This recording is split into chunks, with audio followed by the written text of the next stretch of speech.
नाज़रीन सलाम अलैकुम। मैं जामे नाज़मिया में इस वक्त जामे नाज़मिया के बेहतरीन उस्ताद, मेरी मुराद है हुज्जतुल इस्लाम अली जनाब मौलाना सैयद अली नबी साहब के साथ यहाँ पर बैठने का शरफ़ मुयस्सर हुआ है। क़िबला मौसूब के वालिद बुज़ुर्गवार सैयद मोहम्मद नबी साहब, आप ज़िला संभल से ताल्लुक़ रखते हैं। आपने अपनी ज़िंदगी के अक्सर व बेशतर लम्हात और साल इस जामे नाज़मिया के लिए सर्फ़ किया है। पहले भी आप यहाँ तालीम हासिल करते रहे और उसके बाद ताल्लुम का ज़माना और तालीम देने का ज़माना जारी व सारी रहा। तकरीबन आपको 12-13 साल हो रहे हैं।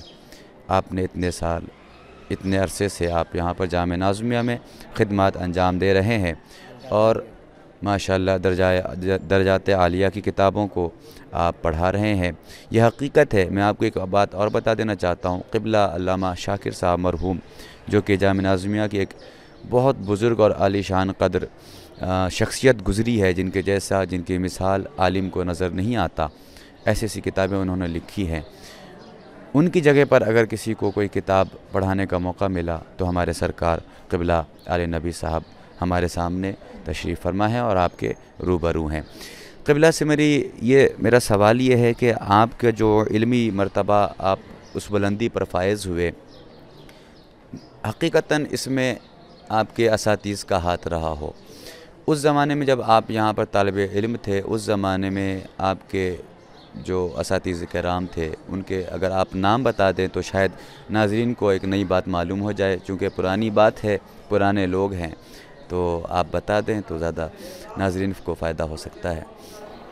नाज़रीन अस्सलाम वालेकुम। अलैकुम सलाम व रहमतुल्लाह। मैं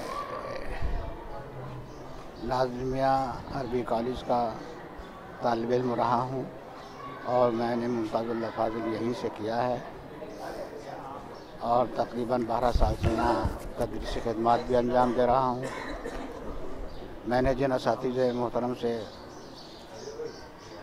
सबक लेने और इल्म हासिल करने का शरफ़ हासिल किया, वो अपने दौर के बहुत बड़े आलिम थे और अपने अपने सब्जेक्ट के एक्सपर्ट और माहिर थे। खुसूसन मौलाना रसूल अहमद साहब क़िबला, मौलाना रोशन अली साहब क़िबला, मौलाना सैयद मोहम्मद शाकिर साहब क़िबला, अल्लामा मोहम्मद हुसैन नजफ़ी साहब क़िबला, इन तमाम हज़रात से इस्तिफ़ादा करने का मुझे मौका मिला।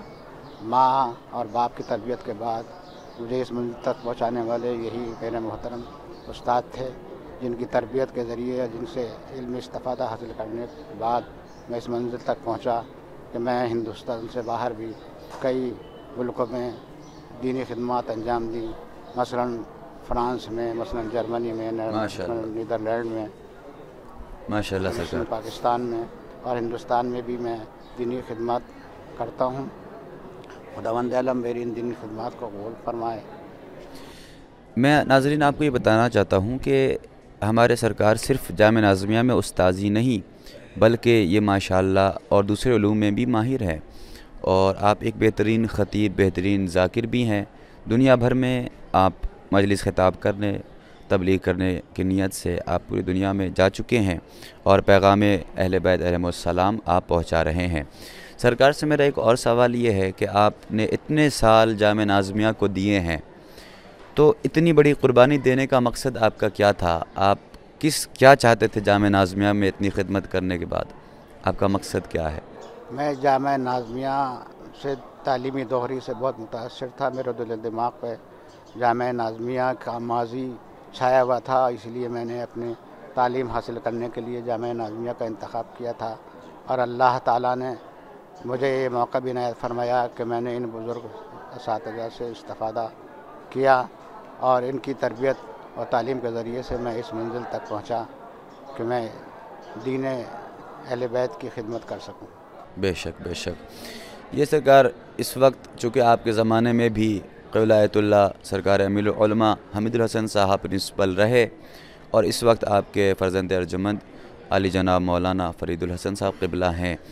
लेकिन मैं आपसे, चूँकि आप उस ज़माने में तालिब इल्म थे, लिहाजा वो बातें आप बताएं कि जो क़िबला आयतुल्लाह हमीदुल हसन साहब के अंदर थी اور آپ نے اس زمانے میں بھی جو بہت زیادہ مشکل زمانہ تھا، وسائل مہیا نہیں تھے، اس زمانے میں آپ نے پرنسپل کے کرسی پر بیٹھ کر، عہدے پر فائز ہو کر جامعہ نازمیہ میں تمام اساتذہ اور طلاب کو جو پیغامات دیے ہیں، اور اس وقت آپ نے کیا خدمات انجام دیے، آپ اس کی طرف اگر روشنی ڈال دیں تو۔ جناب سرکار مفتی اعظم صاحب قبلہ کے زمانے میں جامعہ نازمیہ مالی بحران کا شکار تھا، لیکن جب جناب آیت اللہ سید حمید الحسن صاحب قبلہ دام ظلہ نے اس کا چارج سنبھالا تو انہوں نے اپنی بہت ہی محنتوں سے اس کا مالی حالات کو درست کرنے میں بہت ہی پریشانیاں اٹھا کر اس کو کامیابی بخشی، اور ماشاءاللہ اس کے مالی حالات اچھے ہو گئے اور بحران سے باہر نکل آیا۔ سرکار آیت اللہ آقائے سید حمید الحسن صاحب قبلہ تقریباً 50 سال سے اس ادارے کے سرپرست ہیں، پہلے پرنسپل تھے، اب ان کے بیٹے پرنسپل ہیں، لیکن اب بھی ان کی شفقت تمام اساتذہ پہ برابر ہے، اور وہ برابر ہفتے میں کم از کم ایک بار ضرور آ کر دیکھ لیتے ہیں کہ انتظام کیسے چل رہا ہے۔ آپ کی نگرانی کے ذریعے سے یہ جامعہ نازمیہ دن دونی رات چوگنی ترقی کر رہا ہے، اور خصوصاً ان کے فرزند ارجمند جو اس وقت پرنسپل ہیں آقائے سید فرید صاحب قبلہ اس پورے نظم و ضبط کو سنبھالے ہوئے ہیں، اور پوری دنیا میں جامعہ نازمیہ کا ماضی میں بھی نام تھا، اور اب بھی جامعہ نازمیہ تمام مدارس عربیہ میں صف اول اور مستقبل میں بھی انشاءاللہ آمین انشاءاللہ ثم مجھے آمین۔ امید ہے کہ ان کی سرپرستی میں جامعہ نازمیہ روز بروز ترقی کرتا رہے گا، اور مدارس عربیہ میں صف اول کے پہلے مقام پر رہے گا۔ جی الہی یہی میری امید الہی ہے اور یہی میری دعائیں ہیں ان کے ساتھ۔ خداوند عالم ان کو طول عمر و عنایت فرمائے اور زیادہ سے زیادہ جامعہ کو ترقی دینے کی توفیق عنایت فرمائے۔ ماشاءاللہ سرکار، بہت شکریہ، آپ تشریف لائے اور آپ نے ہمیں اپنے نصیحتوں سے ہم سب کو بیدار کیا اور ہم تک پہنچائی وہ باتیں۔ انشاءاللہ ہم امید کرتے ہیں کہ ناظرین آپ کی اس خاص اور اہم نصیحتوں پر عمل کر کے اپنی زندگی کامیاب کر سکتے ہیں۔ شکراً جزیلا سرکار، اور تمام ناظرین کی خدمت میں سلام عرض ہے۔ شکراً، السلام علیکم رحمۃ اللہ وبرکاتہ۔